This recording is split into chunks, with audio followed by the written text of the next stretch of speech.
Cowboys training camp, and Jerry Jones making news on the first day, press conference-wise, but Brian Schottenheimer making some news today. This man needs, maybe a little introduction, but not much after all these years. As a Cowboy fan and now Cowboy media guy, this is Landon McCool, and yes, that's his real name. Yes, it is. You know Landon, of course, from Cowboys. Locked on Cowboys, and of course, a very popular follower on Twitter as well. Let's talk about Cowboy team captains. Yeah. Or not captains, actually. The Leadership Council. But for now, Leadership Council. Now, this is not uncommon in the NFL. Jason Garrett had it. I always said, and I said it to Garrett's face one time, he had 16 guys. Yeah. And I said, what about the 17th guy? So how do you, let's go through the names if we can rattle them off on top of our head. Brian Anger represents special teams. Right. And then let's see, Dak Prescott, both Tylers, it looks like, Tyler Smith and Tyler Booker. And we'll get back to Tyler Booker in a minute. Quinnen Williams, Kenny Clark. Yep. And Jalen Thompson, which I thought was a little interesting as someone who's coming in as a free agent. So Jalen Thompson, I say this all the time, because he played for the Cardinals, nobody really knows who he is. But that's a high-quality guy. Yeah. It's really interesting. We just mentioned those three guys on defense. They weren't here a year ago. No. And so newcomers, as part of the Leadership Council, Ferguson's on it, Javante's on it, so 11 guys total. And Schottenheimer made a key point that it's theirs. Yeah. Now, he and the coaching staff help kind of appoint the who's who, but I still get a little stuck on who gets left out. Rashawn Gary's on it too, another new guy. Yeah. Is that as much for show as for dough? Does it matter, the Leadership Council? It's funny because, Leadership Council is one of those things that we just don't get a ton of insight on. We don't really understand the mechanics. I mean, it sounds like they meet regularly without the coaches. It sounds like, obviously, it's a conduit for them to kind of air grievances that can make their way up to the coaching staff as well. But I think as far as, what does the day-to-day effect on this team have, those Leadership Council, I think it's probably different coaching staff to coaching staff. You know what I think it does? I think it just gives a feather in the cap to the guy. Sure. It tells other players. That's the guy to talk to. And watch. Yeah, do what he does because he earned this right.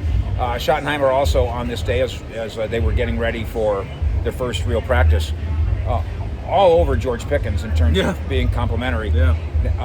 He's more intense in meetings than he's ever been. He's and then one of the great quotes. He's in a position where he's gonna put a scare into the opponents. Are we buying the idea of a plugged-in George Pickens? And if we're buying it, why didn't the Cowboys give him a 4-year, $35 million a year contract? Well, I think, yes, I am buying it. And I think part of it is because they didn't give him a 4-year, $35 million. They're making him earn it. They're making him go out. They have all the leverage here. I think, one of the things that we talked about on our show early on was the idea Locked on Cowboys. That it all people are aligned here, right? The Cowboys, the Pickens, his agency, they all want Pickens to earn a lot of money this year. So I think, once he signed that franchise tag tender, it became about producing the best season that he can in order to make him, $40 million a year, whatever the numbers are. Or they tag him again and he makes 33. Yeah. And then maybe we'll experience some disgruntlement with him at that time. But the point is that there's severe downside to him not coming out and not only performing production wise, but also being a good teammate. Right. And proving that he's not a malcontent. Because then he won't get his 33. Yeah, I mean, there's a reason. Look, he got the non-exclusive franchise tag, and there were no biters. Right. So, I mean, that shows you kind of where the rest of the league is. That even the rest of the league is still, hey, show us again before we're ready to give you a bunch of money. And are you in agreement with me? This comes straight to me from Will McClay, and this is why I said all along, they're not trading him. Will McClay would have had an aneurysm had they done something different, because McClay's point to me, this goes back a few months, there just aren't very many this guy on the planet.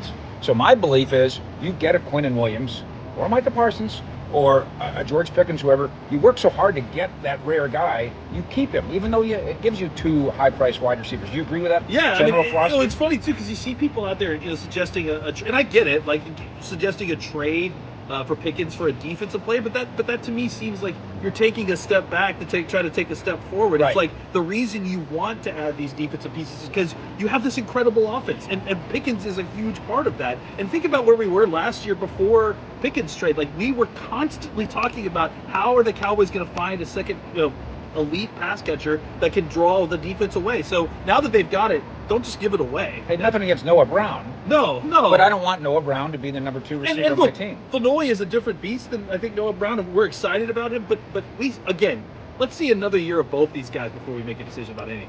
And then finally, let's do the Max Crosby thing. Yeah. And viewers to my program here and readers of CowboyRoundtable.com are aware of this. I've been saying since they made their 3 bids that they've never unplugged. Yeah. There was never any reason to unplug, and that in fact, I've said it every time it came up. They should call him again today. Yeah. They should call the Raiders again today and offer a contingency kind of a deal, a conditional kind of a deal based on his health. I believe that Jerry Jones wasn't just flapping his gums when he basically brought up Max Crosby. You believe the same? Yeah, I mean, I think, we as media and fans and whoever's consuming this, we kind of react to what gets put in front of us, right? And someone asked the question, and of course Jerry answers it, and so now there's these conversations. But to them, this is an ongoing thing. This is not something that ever kind of went away. It's just we're now getting a chance to talk to them about it. But I'm of the impression that this is probably a situation where they've kicked the tires. They see what the Raiders' price is. Maybe the Raiders aren't quite willing to come down on what the asking price is. And the Cowboys can be a little bit patient here. I don't know that they need to get in an elite defensive playmaker as we stand right here at near the end of July. I think as we get into August, I think that's going to be a different story. I mean, but I think early in training camp, let's see what your young guys can do. There's no reason to get a guy like Max Crosby. And how about if the Cowboys start 2-0, like they're favored to do? And how about if the Raiders start 0-2, and I don't even know who they play? Well, I think it's. I mean, it's just like it's echoing last season. The Cowboys called the Jets about Quinnen Williams right around this time last year, right? And they didn't actually end up making that trade until before the trade deadline. So maybe it is that. Maybe it is they want to get out there and see what they've got a little bit. And if they need to pull the trigger, then that's when they go out there and say, okay, it's time to pay that price. Landon McCool, tell us how to find your fine work. You guys check us out anywhere you get podcasts, Locked On Cowboys, also on YouTube, Locked On Cowboys. Come check us out. And of course, you find me here and then on social media at Fish Sports and 24 hours a day, literally, from Oxnard training camp on CowboysRoundtable.com. Fish out.